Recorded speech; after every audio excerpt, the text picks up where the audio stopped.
This episode of Beauty and the Surgeon podcast is brought to you by Let's Get Checked. Let's Get Checked is an online company dedicated to making professional health testing easy and accessible. Let's Get Checked offers fast, affordable, completely confidential at-home health tests from a range of tests from STDs, male and female hormones, and even COVID-19.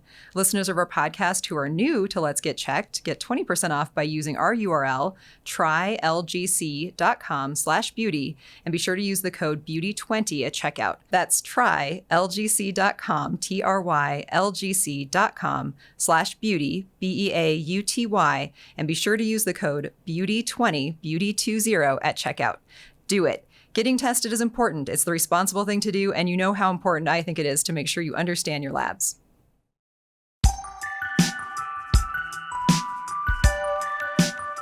Welcome, everyone, to Beauty and the Surgeon podcast. I'm Amy. I'm a nutritional therapy practitioner, and I'm joined today, as always, by Dr. Jason Martin. He's a board-certified plastic and reconstructive surgeon. Dr. Martin, how you doing? I'm doing pretty good today, Amy. How you doing? I'm doing good. No complaints. Sun shining, beautiful day. I know. It's a great day outside. Yeah. So what's our topic? We have a great topic today. So today we are answering your questions. I had to go back a little ways. So these are questions from about the last 4 months that we've gotten primarily on YouTube, but also on Instagram. So please follow us on YouTube at Jason Martin MD, and on on Instagram at Beauty and the Surgeon podcast. You can also find us at Jason Martin MD on Instagram. I'm going to give the phone number now too, because we have a phone number. And so far, I'm very sad. Yeah, we need some voicemails. Nobody has left me a voicemail. Because we want to play them on the podcast. This is entertainment. I'm giving out my digits. This is engaging. Nobody's calling. I know. So if you'd like to leave us a voicemail. Do you think it's because, Is it me? Is it me? I mean, I have really thought that it probably is me. It's not you, it's me. It's me. It's me. You can also send me email me questions directly. I'm Amy at Jason Martin MD. So if you want to email me a question, that works too. So the phone number, without further ado, is 303-630-9038. That is also in the show notes, and there are timestamps because we have a few questions. So if you think maybe I've answered your question, I have answered all of these directly. So if I didn't make people wait. So if you send us a question on YouTube, I will answer it right away. And then I might use it later on the podcast. Yeah. We love answering questions. When you say right away, sometimes we're a day or two late, but we definitely answer pretty much every question that comes in that's real. Yeah, well, I do have a life. Yeah. So I answer YouTube questions within a reasonable time frame. Yeah. Yes. I think you should sit by your phone. I think this is probably the most important thing, to answer these questions from the podcast. Yeah. Well, I'll get right on that. Okay, you do that. For now. You go, sister. So we're going to start off with our the big question. This one is an interesting one. We have a podcast talking all about this topic, so I will read the question. Okay. And since there are no voicemails, I'm going to read all these questions. But you got to do it in the voice of the character. No. Okay, go ahead.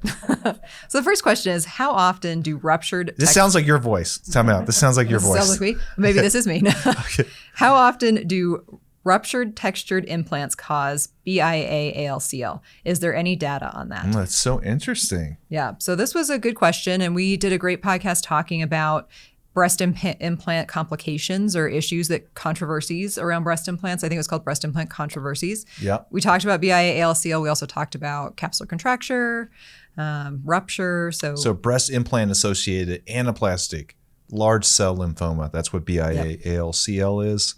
It was associated with textured breast implants. There's 3 different manufacturers in the United States: Allergan, Sientra, and Mentor.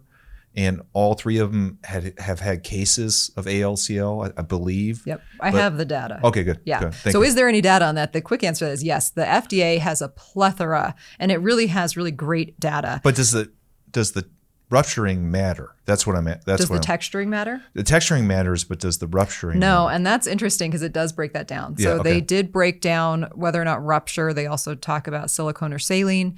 And I'll show some of the data, but there is. So if you're interested in finding out more about this topic, our podcast on breast implant controversies is a great place to start. But the FDA is really where I would send, and that's where I sent this woman to get more information, because there absolutely is data. Okay. So this was as of January 5th of this year, I remember 2020. This. Yep. And this is kind of when they updated it. So and they have not updated since then, because there's obviously a lot of data that they're trying to process. So as of the beginning of 2020, there was a total of 377 what they considered unique incident reports of BIA-ALCL. Of those cases, 28 were smooth implants, 10 had unknown prior history of implants, 8 had a history of at least 1 textured implant, 9 had a history of prior implants with unknown texture, and 1 had a history of 1 smooth implant and no known textured implant. So texturing, absolutely, as you said, is very, very strongly linked to this. There are rare cases with smooth only, not that many. There aren't that many cases overall. There's only 377 reported cases at this point. So I think an interesting thing that should be noted, and this is right from the FDA, that these reports do not contain information or contain incomplete information on the prior implant history of the patient. Therefore, this section may be updated as new information emerges. So all these reports come back, with the patient, kind of demographics, what type of implants they had. Some of them don't know. And, I think... And that's not unusual. So in the United States, you have to keep medical records 7 years. Yep. Historically, it wasn't digital. Can you believe it? It was paper. Massive rooms of charts. Right. And after that 7 years was over, it went to the shredding machine. And with minors, you had to keep those records until they were 18. Yeah. But so it's conceivable that someone had a textured implant in 1991 and then had those changed over in 2000 and now has ALCL in 2020. And you have no idea what was implanted in 1991. The company that made that implant may not be around. Any documentation is gone, and you just don't know. Well, even patients don't know. I mean, how many times has a woman come in and brought their implant cards? Once. One patient has brought her implant cards in. Some other women have found them and been able to send them to me, but there was actually one who brought it with her to her consult, and I was so impressed. Oh, yeah. Most of our patients, and to no fault of their own, they have no idea what even size implants they have 5 years later. They don't. It's not information that you lock in your memory forever for a lot of people. So if your implant is textured or smooth, like most people don't even know. Right. Were they ever even told if their implant was textured or smooth? Probably not. Like most of the time when a patient tells you they know exactly what implant they have in and you're going in there and they don't have a card, they're wrong. They're definitely wrong. Yeah. Even the patients who give me their card will still argue now, with me. Don't get me wrong. I go along with it. I'm like, this is great. Like, I'm so glad you remember. And I'm like hitting AB on the side, I'm like, just order a lot of implants. Good. Not, I don't think we have any idea. I had an op note for a patient and she still was claiming that her implants were not that size. I'm like, I am looking at the op note. By the way, I just had a patient who had a previous breast augmentation, and I think she had a history of breast cancer, so she had breast reconstruction, and the cards were switched. Left, right? Right. Yes, correct. Sorry. The left was the right was the left, and with breast reconstruction, sometimes you have different size implants. I went back, and it didn't make sense. I went back and read the op report, and that was actually correct. I actually called the operative surgeon. I know him. He confirmed with his notes that the operative report, so the stickers, they put the nurses in the OR put the wrong stickers on the wrong card. Right, on the wrong card. So that could happen. Yeah. I mean, medical errors happen. So one other interesting thing that I think is very important to state is that as of January of this year, 2020, there were no reported cases associated with tissue expanders only, which is very interesting because almost all tissue expanders have historically always been textured. A lot of them have. Yeah. Now we use smooth shell tissue expanders. We don't really use the textured ones. Probably the big reason for that is tissue expanders really usually don't stay in a long time. At the most, maybe a year, because people who do it for breast reconstruction, they need radiation. You wait 6 months after the radiation's done, and then you do the permanent implant. So it kind of makes sense that maybe you're not going to see those cases. Yep. It takes time for BIA-ALCL to come about. Yep. Average time is 8 years as it's on this chart. Look at that.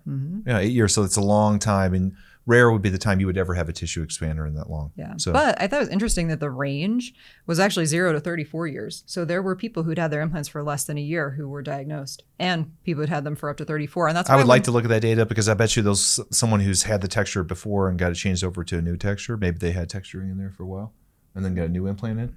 I'd still think they'd consider that.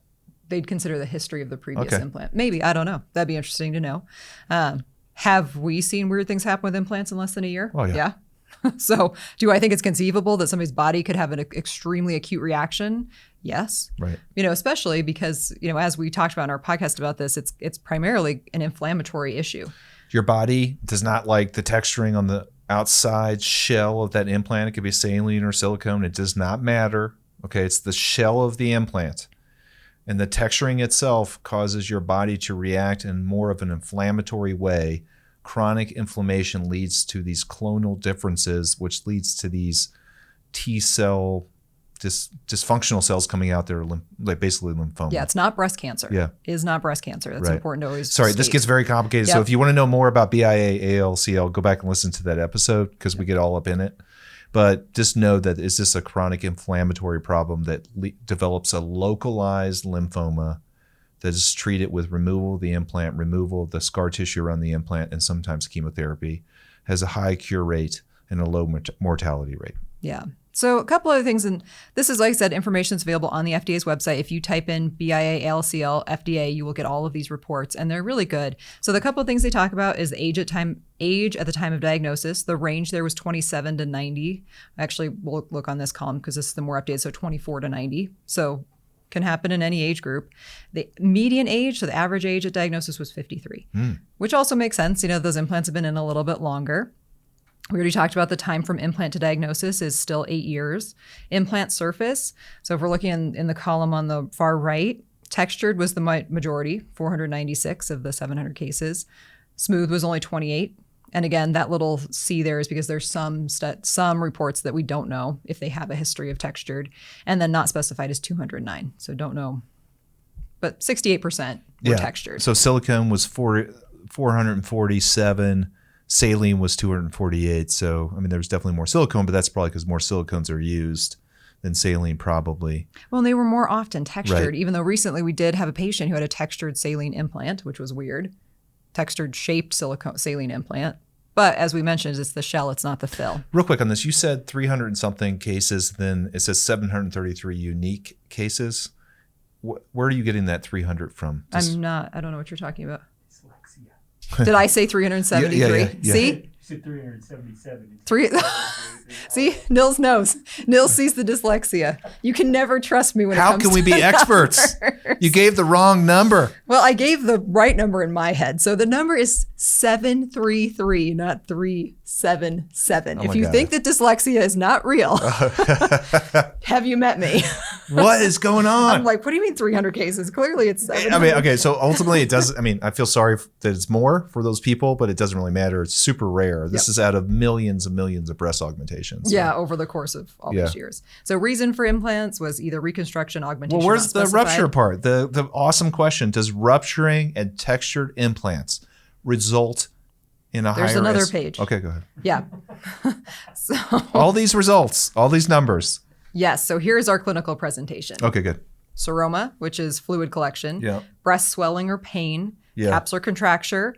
Peri-implant. Mass or lump, and others. Others. Okay, so if you think you have ALCL, okay, BIA-ALCL, the most likely presentation is asymmetric swelling. So one breast is swollen over the other. And usually happens pretty quickly. It happens quickly. And then you would get an ultrasound. The ultrasound would show fluid around the implant. Hopefully, they can aspirate the fluid in the ultrasound suite and send that off for evaluation. It's called flow cytometry.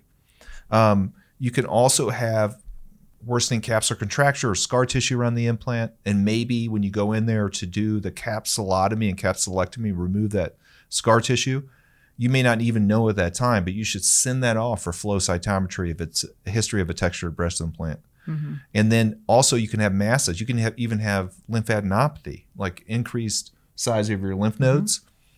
So that's how it could present. But most likely, if you're thinking, oh my gosh, do I have this BIA-ALCL thing? The way you would present clinically is most likely swelling of the breast. Yep, 50%. So, and really if you add seroma and breast swelling, which could technically kind of be the same thing. What point is swelling not a seroma when it's sudden onset? That's 76%. So 3/4 of the patients who have this are diagnosed with that symptom. Yeah. I think it's interesting that, rupture is not listed on this list at all. And that's what I think is interesting. But others and not specified make up about, 37%, 38%, 37%. I can math. I'm not trusting you on math 37% of the presentations. I'm trusting Nils. Again, at the end of the world comes and it requires math to get out of it. Yeah. I am leaving you on the corner. Leave me behind. I will not be additive to the situation. You're like a family member. I will leave you easily. I will say, sorry, Amy. You're not. You can't math. You don't know the numbers. So it's possible, but there is no direct link between rupture of a textured silicone implant and BIA-ALCL. Right. So when you send it off for flow cytometry, what they look for is the CD30 stain, and that's the clonal evaluation, I'm using medical words now, of seeing if a certain type of T cell there that is associated with anaplastic large cell lymphoma. They also test the ALK, and I think that's when it's negative. I don't remember how that works. But anyways, the CD30 stain is the big thing. That's They do flow cytometry also. If you look on this chart also, it's very interesting. Allergan comprises a high majority. Well, Allergan including McGann, and that's really important. Right. Because McGann was acquired by Allergan, and they absolutely were using this very highly textured implant. Right, and they've shown that the way, and listen to that episode, it's really interesting, the way that the texturing was imprinted on the shell of the implant with the Allergan implants, and previously McGann was Allergan before Allergan. And those, whatever that texturing is, that process tended to be a lot more inflammatory when it was implanted. Mentor has had some, Sientra's had some. Overseas manufacturers, everyone's had at least a few cases.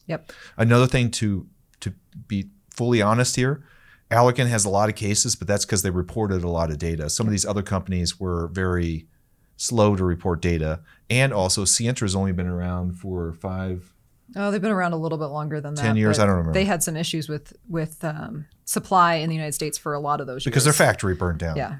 So they've not had a big market share. Their factory burnt down. Yeah. In Costa Rica. We're also including, with Allergan, like I said, we're also including McGann and Inamed. So there are other companies in with that. And Allergan, we use Allergan, has really rigorous reporting and tracking methods and has been for a long time. You kind of feel bad for Allergan because like everyone's gonna be like, I don't want BIA-ALCL. Well, the likelihood of you getting it with a smooth breast implant is very small to none. And secondly, Allergan was like the most highly reported. So of course they're gonna have more cases. Yeah, and has a huge market share. And it's been around longer. So I don't know. Yeah, the breakdown between the United States and not the United States, outside the U.S., OUS, is about 50-50. It's 52-64%, and then 2% not specified. So pretty equal. Again, reporting is not mandatory. And definitely overseas in other countries, they're not reporting a lot of stuff. Trust me.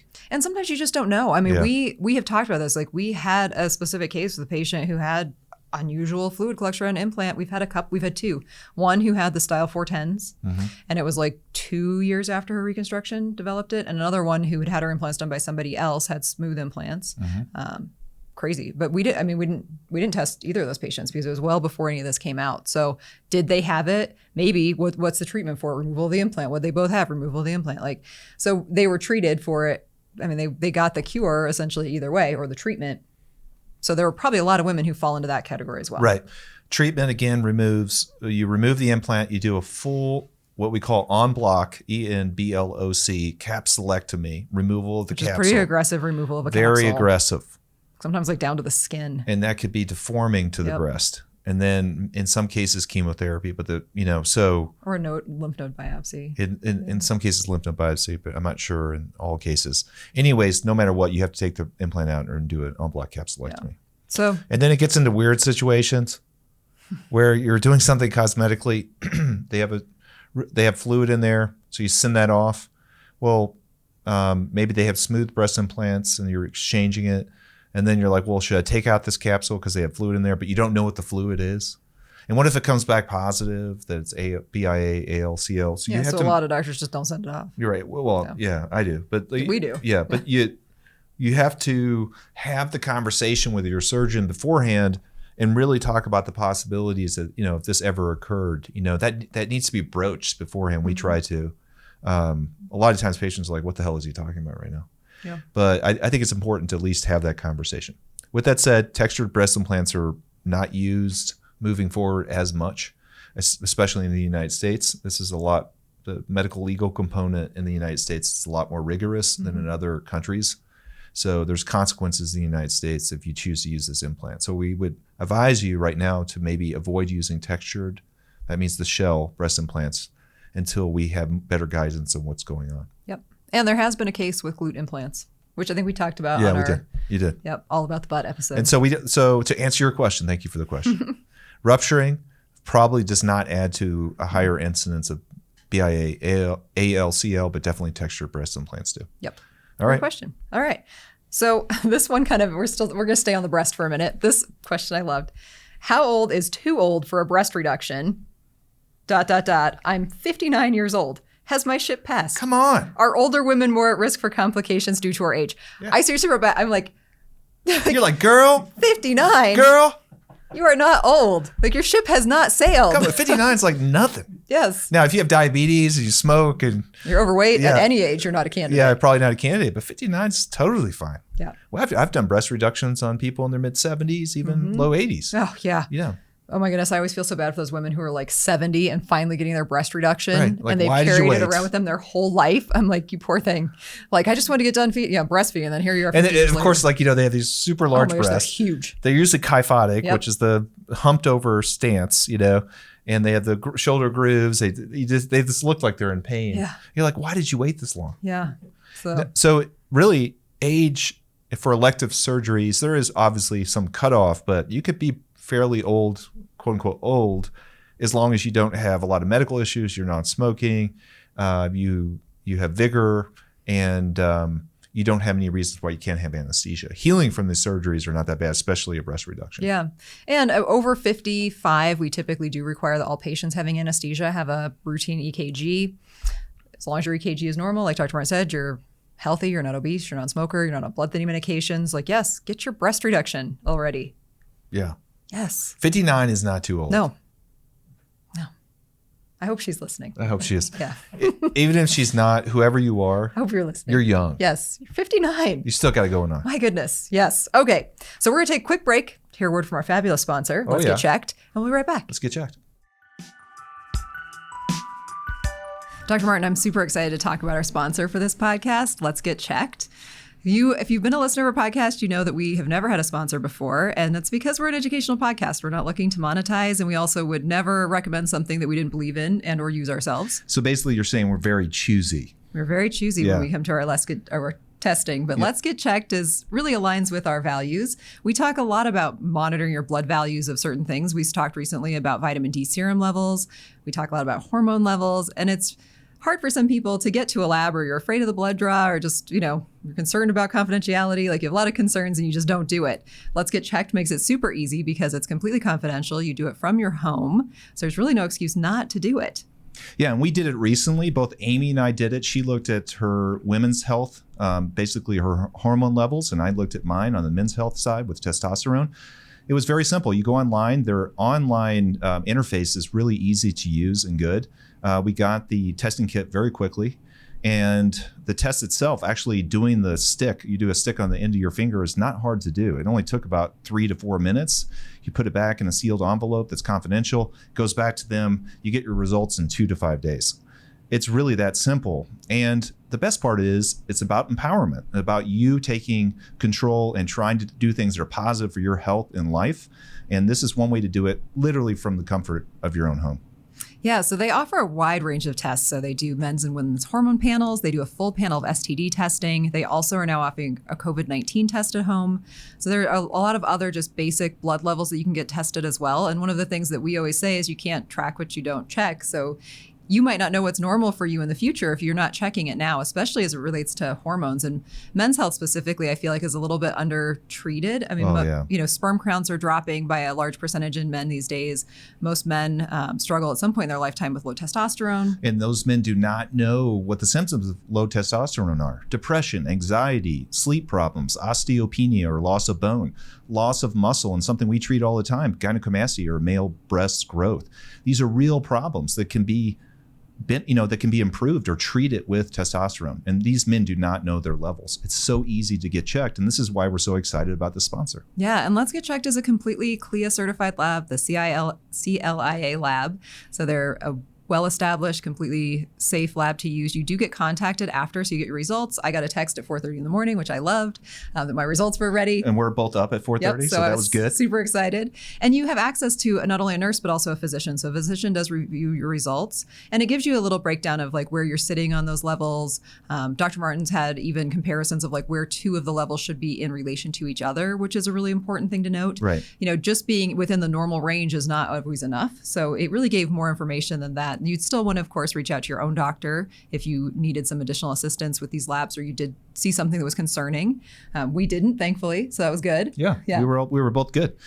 This podcast is about empowerment. It's educational. In my private practice, I'm a board certified plastic surgeon. We are all about empowerment, and this is one way to do it. So we're very excited about the sponsorship, and we're looking forward to using it for our patients moving forward. Yeah. So as a listener of our podcast, if you're also a new time user to Let's Get Checked, which a lot of you probably are, we do have a 20% discount code. So you do need to go to our specific URL, and it is linked in the description box below, but it's going to be TryLGC, so TRYLGC, like Let's Get Checked.com/beauty, BEAUTY. And you'll need to use the code BEAUTY20 at checkout. Beauty again is BEAUTY 220.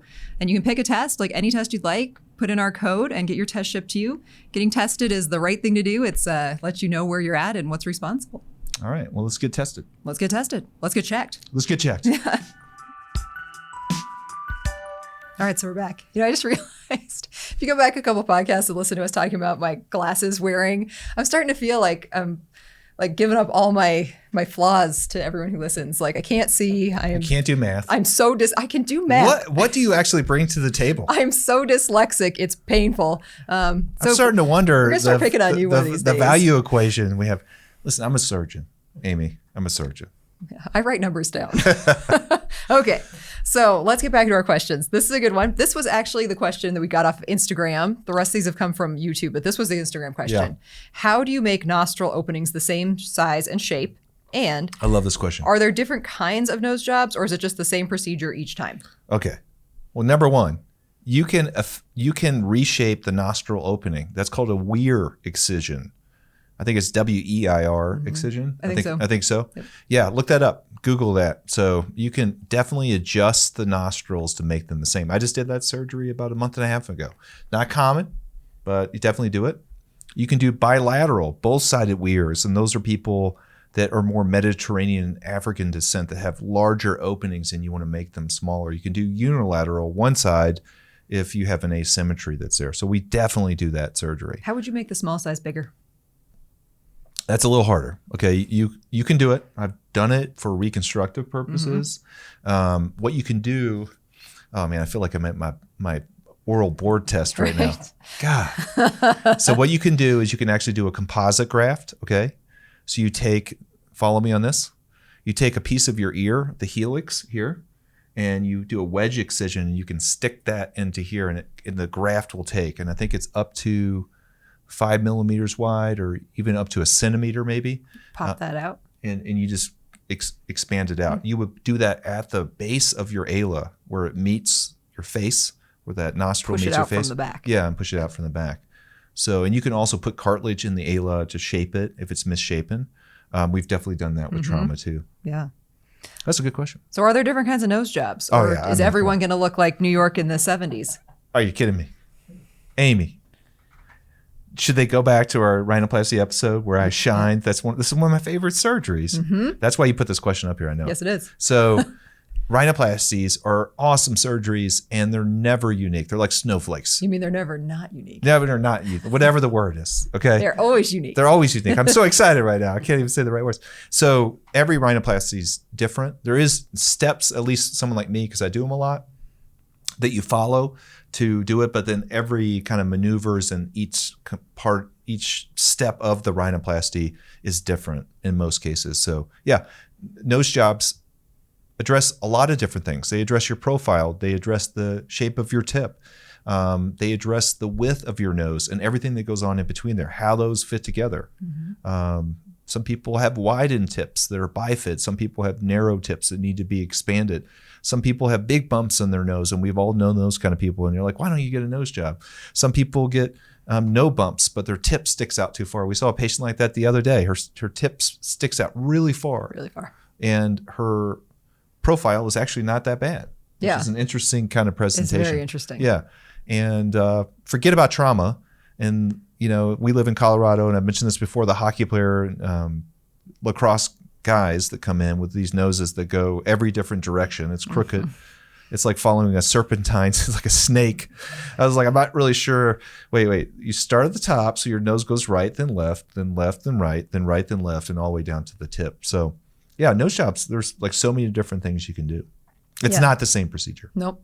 Yeah, so your nose is unique. Your surgery will be unique to you too. Yeah. Yeah, good question. You're a snowflake. You are a snowflake. All right. Would I be able to do microneedling and dermapen, which is kind of the same thing, after a fat transfer? Yeah, this is a good question. Mm-hmm. Okay, so Amy, let's talk about fat transfer. Does that go right underneath the skin? In most cases, it's pretty close underneath the skin. It's in the subcutaneous layers. It should not be injected into muscle, as we discussed in our episode about BBLs. Very good episode. Yep. And our episode all about fat, we talk a lot about how cool fat is and like why it's unique and special.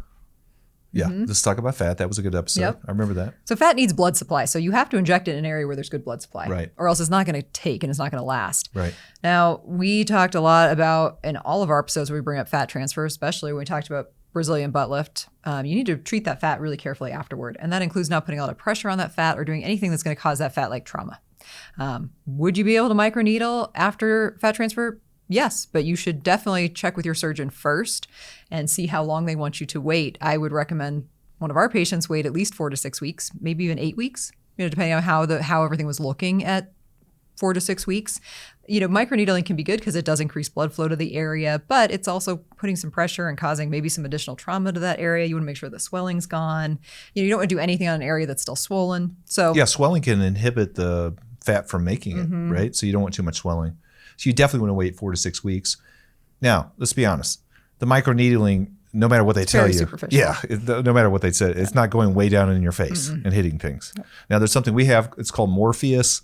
That does use a needle that goes in through the skin and you inject electricity, radio frequency energy, basically in there. And in those cases, you can set the settings high enough where you could technically hit the subcutaneous layer, but there's not many devices that can do that. No, So dermapen would not. dermapen for sure, and microneedling won't. most likely not. Nope, So the setting shouldn't be that high. you should be okay. Wait 4 to 6 weeks, talk to your surgeon. Make sure your swelling's gone. Yep. Bruising, swelling is gone. Yeah, you don't want to do microneedling over a bruised area. But if you're talking about, most likely this question, I'm just reading into this, most likely the question.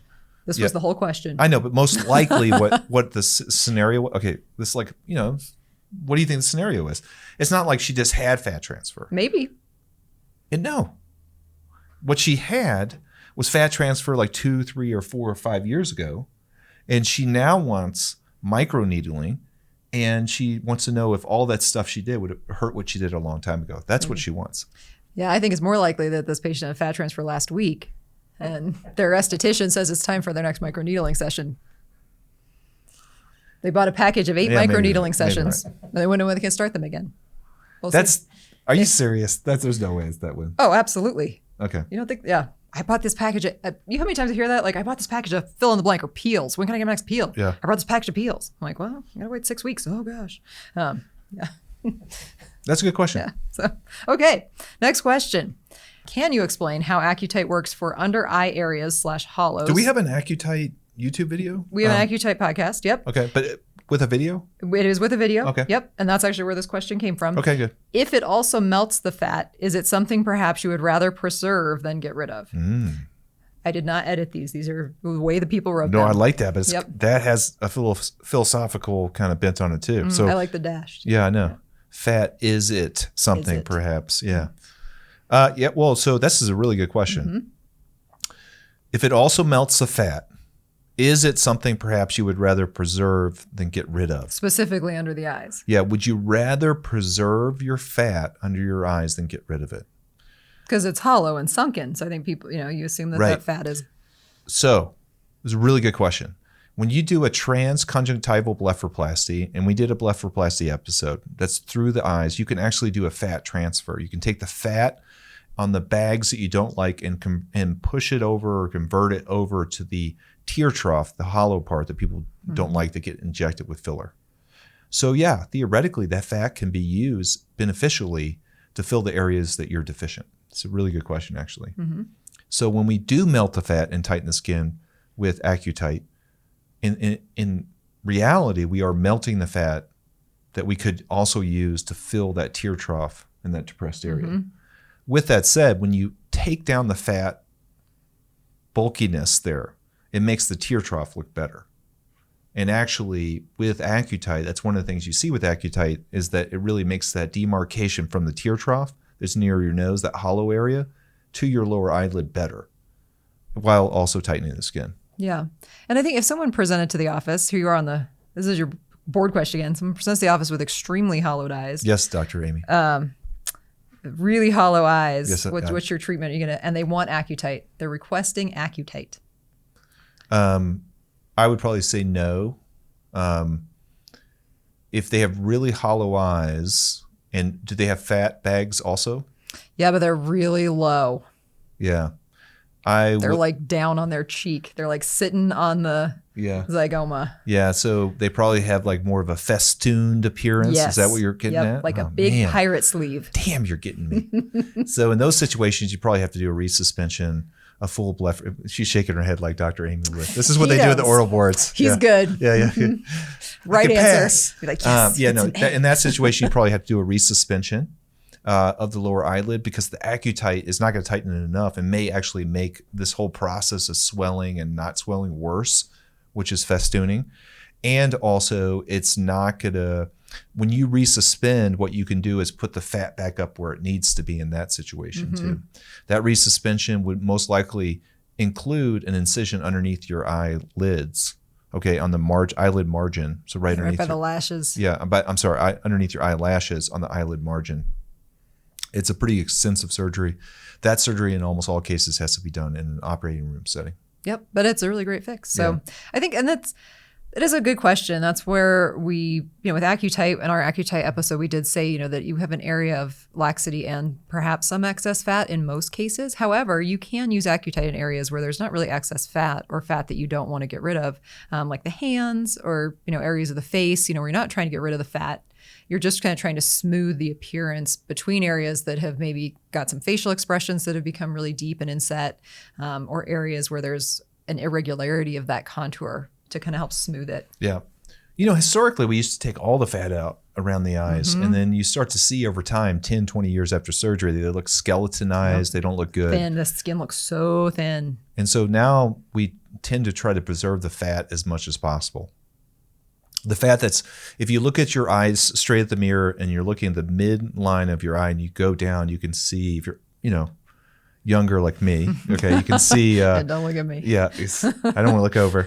If you can see the kind of fat herniating out on your lower eyelid, that area you have to remove the fat.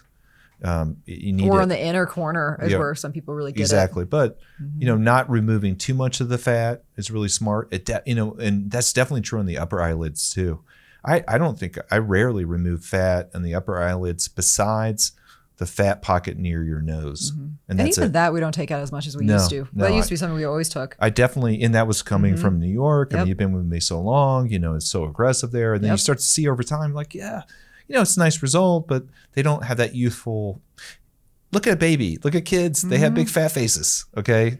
Now people take that and they do what people do and they over-inject their face and they look like weirdo old people. Okay. Or just weird people. Right. But preserving some of your fat or kind of shaping it and contouring it is a lot better than just removing it in general. Yeah. I mean, the podcast about fat would be really good to listen to on this topic also, because we really talk about how dynamic and amazing fat is as an organ in our body. And right now, a lot of this research that's being done on like stem cells and PRP injections, they're all doing it taking your own fat. Right. So it's interesting. We had a doctor come in to do training with us on BodyTite, which is the big version of Accutite. And he historically, he's so funny. He's like, he won't throw any fat away. He's like, oh no. He's like, I inject it somewhere. Like, doesn't matter where. Like, he would like always re-inject the fat that he would lipo. And I'm like, well, you can't do that with this procedure because the fat is not viable, as we've discussed on our BodyTite episode. So his thing was, he's like, why would you get rid of that? Like, you can put it somewhere. I'm like, okay. Yeah. Very He was interesting thoughts. He was very fat oriented. He Yeah. was zealot. He was a zealot with fat. About keeping it. Yeah. Yeah. But his theory was that, it's there for a reason and there's hormonal benefits and then you got stem cells in it. So I get where he's coming from. I think it's a little bit overboard, but. Maybe, but I guess, yeah. So you keep the good fat is the end of the story. All right. That was it. Those were our questions for this time. I love it. Yes. So please, call me. Is that how you do the call me? Call me? Call me? I don't know. I don't even know anymore. I used to have. You're desperate. Number one, you're saying, please call me. Please call me. You can't do math. No. Okay, we've established that. I won't be able to see without my contacts. You're legally blind. What are we doing here? I know. This is why no one's calling. Please call her. This is why. Yeah. So if you would like to call, that'd be great. You can find the phone number in the show notes. You can also leave us comments, ratings, reviews, all that good stuff on all of our platforms. We love the questions, though. Amy and I totally get into it. We respond to every single one in a timely fashion, not right away.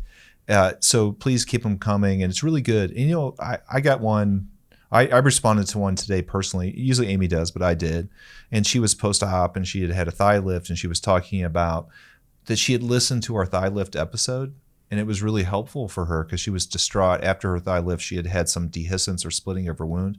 We talked about in that episode that that's common after that surgery because of the location of the scars and incisions. And the tension on the incision. Yeah. And that really gave her comfort and gave her confidence that, she could keep on going. With that said, Amy and I always respond, you need to go to your operative surgeon first. Yeah. I may think I'm the best doctor in the world. It just doesn't mean anything. You've engaged your hopefully board certified surgeon. You have to go to them, but use us as a resource. Find out that there's questions there. If we didn't answer a question, send us the question. We'll answer it to you and then use it here. This is what this is all about. It's an educational podcast. So thank you so much for your questions. Yeah. Thanks everyone for listening. We will see you next time. Okay. Bye. Don't forget to check out our sponsor, Let's Get Checked. Let's Get Checked offers fast, affordable, and completely confidential health testing for everything from STDs, male and female hormones, and even COVID-19, right from the comfort of your own home. And remember, new customers and listeners of our podcast get 20% off by using our URL, trylgc.com/beauty, and be sure to use the code BEAUTY20 at checkout. That's trylgc.com/beauty and use the code BEAUTY20, beauty, BEATUY 20 at checkout. Get checked. It's the right thing to do.